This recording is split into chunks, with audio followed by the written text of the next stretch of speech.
بسم اللہ الرحمن الرحیم۔ مقصد امام حسین علیہ السلام، ایپیسوڈ نمبر 2۔ یہ وہ قیامت تھی جس سے بڑی قیامت اسلام پر کوئی نہیں آئی۔ جب یہ قیامت آ رہی تھی، امت کی زبانیں گنگ کر دی گئی تھیں اور ان کے ہاتھ باندھ دیے گئے تھے، تو اس وقت رسول اکرم صلی اللہ علیہ وآلہ وسلم کا وارث امام حسین علیہ السلام ہی میدان میں آئے۔ اگر اسلام میں سے حسین علیہ السلام کو نکال دیا جائے تو اسلام کسی شے کا نام نہیں۔ انہوں نے اپنا احتجاج نوٹ کرا دیا کہ جو ہو رہا ہے غلط ہو رہا ہے، یہ درست ہے کہ ہوتا پھر بھی وہی رہا، اور اس طوفان کا راستہ نہ روکا جا سکا اور 72 ساتھیوں کے ساتھ روکا بھی نہیں جا سکتا تھا، جبکہ امام یہ بھی جانتے تھے کہ میرے والد علی علیہ السلام جو پورے عالم اسلام کے خلیفہ تھے، ان کو بھی لوگوں نے اپنی چالاکیوں سے بے بس کر دیا۔ میرے بھائی حسن علیہ السلام کو بھی حکومت چھوڑنا پڑی، تو اب میری مدد کے لیے کون سے لوگ آئیں گے؟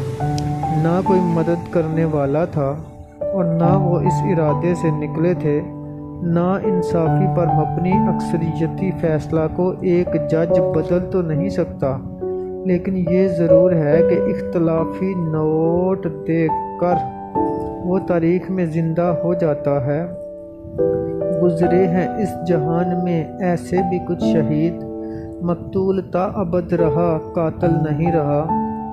جہاں خدا اور رسول صلی اللہ علیہ وآلہ وسلم کے دشمن دنیا میں موجود ہیں، تو امام حسین علیہ السلام کے دشمنوں کی موجودگی کا کیا گلہ؟ مگر امام حسین علیہ السلام زندہ رہے گا۔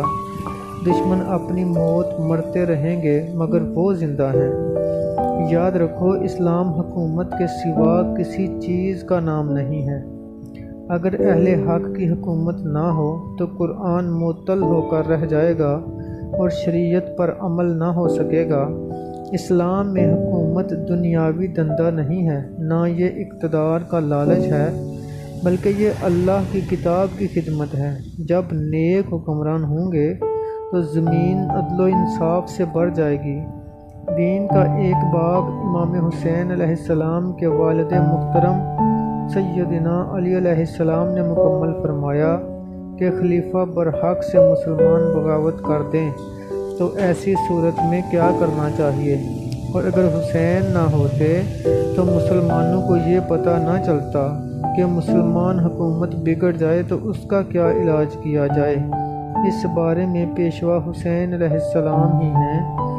امام حسین علیہ السلام کو نہ سمجھنے کا نتیجہ ہے کہ جو بھی کسی بھی طریقہ سے اقتدار پر قابض ہو جائے، لوگ اسے تسلیم کر لیتے ہیں۔ کہتے ہیں کہ جب تک وہ کافر نہ ہو جائے اور کفر کا اعلان نہ کرتے، اس وقت تک سر تسلیم خم رکھو، چاہے کیسا ہی بد کردار اور ظالم کیوں نہ ہو۔ اس طرح امت کو بے غیرت بنا دیا گیا، اور یہ سارا نتیجہ ملوکیت کا ہے۔ اس غلط بات کو حسین علیہ السلام نے رد کیا۔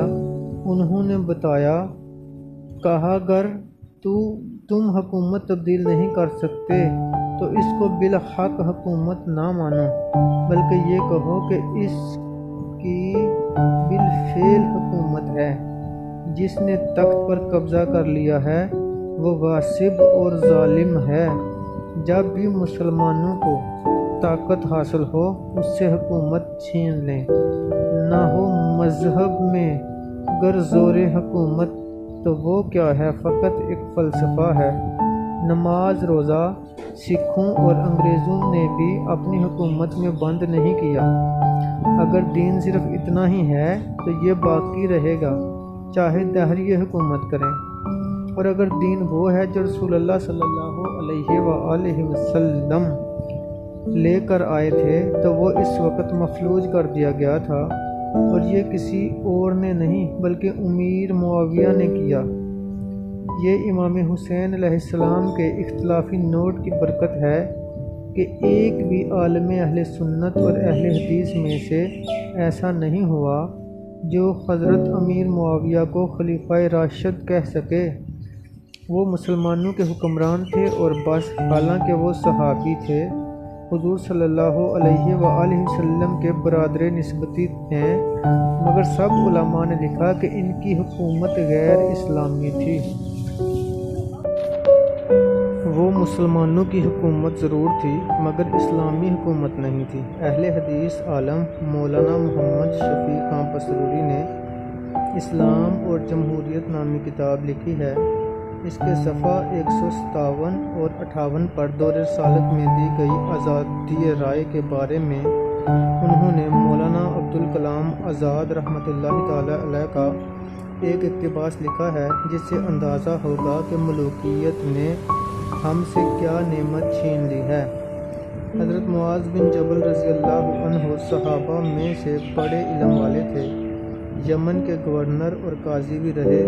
حضرت معاذ رضی اللہ عنہ کی تشریع اور اسلامی خلافت کی اصل تصویر قابل غور ہے۔ وہ روم کے دربار میں سفیر بن کر گئے تھے۔ رومی سردار نے ان کو قیصر کے جاہ و جلال سے مرعوب کرنا چاہا، مگر جن کے دل میں جلال خداوندی کا نشیمن ہو، ان کی نظر میں طلسم زخار دنیا کی کیا وقت ہو سکتی ہے۔ حضرت معاذ رضی اللہ عنہ نے امیر عرب کے اختیارات کی جن الفاظ میں تصویر کھینچی وہ حسب ذیل ہے۔ آپ رضی اللہ عنہ نے فرمایا، ہمارا امیر ہم میں سے ایک آدمی ہی ہے، اگر وہ اللہ کی کتاب کے مطابق چلے گا اور سنت رسول صلی اللہ علیہ وآلہ وسلم پر چلے گا تو ہم اس کو حکومت پر برقرار رکھیں گے، اگر ان سے ہٹے گا تو کان سے پکڑ کر اتار دیں گے، اگر وہ چوری کرے گا تو ہم اس کا ہاتھ کاٹ دیں گے، اگر وہ زنا کرے گا تو کوڑے ماریں گے، اگر وہ کسی آدمی کو گالی دے گا تو رعایا کا ادنا آدمی برابر کی گالی دے گا، اگر وہ کسی کو زخمی کرے گا تو اپنی جان سے اس کو بدلہ دینا پڑے گا، وہ ہم سے پردے میں چھپ کر نہیں بیٹھے گا اور وہ ہم سے متکبر نہیں بن سکے گا۔ جو مال غنیمت ہے اس میں سے رائی برابر دوسروں سے زیادہ نہیں لے سکتا، اس کو اتنا ہی ملے گا جتنا ایک عام آدمی کو ملے گا۔ نہ ظلم کن